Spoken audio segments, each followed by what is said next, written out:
নমস্কার, আপনারা সকলে নিশ্চয়ই ভালো আছেন। আমি চলে এসেছি আপনাদের সঙ্গে শেয়ার করতে লাচ্ছা পরোটা নিয়ে। তো এর জন্য আমি নিয়ে নিয়েছি 2 কাপ আটা, এর সঙ্গে নিয়ে নিয়েছি 1 কাপ ময়দা, তার সঙ্গে আমি নিয়ে নিয়েছি স্বাদ অনুযায়ী লবণ, আর একটু নিয়ে নিয়েছি 1 চামচ চিনি, একটু খাবার সোডা এবং আমি নিয়ে নিয়েছি সাদা তেল।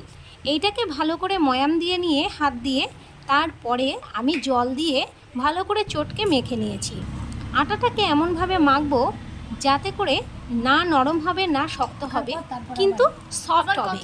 তো সেইভাবে মেখে নেওয়ার পরে আমি এর ভেতরে দিয়ে দিয়েছি আরেকটু সাদা তেল, এবং সাদা তেল দিয়ে আমি ভালো করে আরেকটু চটকে নিয়েছি।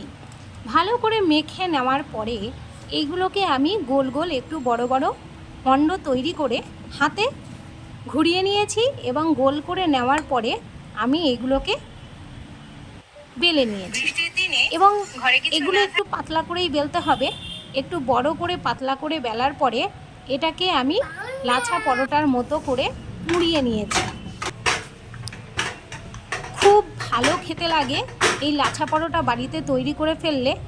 যে কোনো সবজি হোক বা যে কোনো পনিরের তরকারি হোক দিয়ে বাচ্চারা খুব ভালো খায়, এবং তার সঙ্গে বড়দেরও এটা প্রিয় খাবার।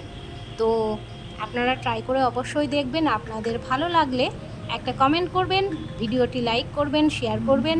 আপনাদের কাছে এটা অনুরোধ থাকলো।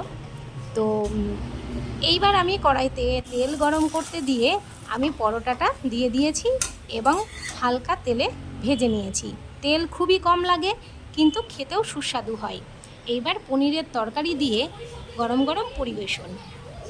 কেমন লাগলো জানাবেন।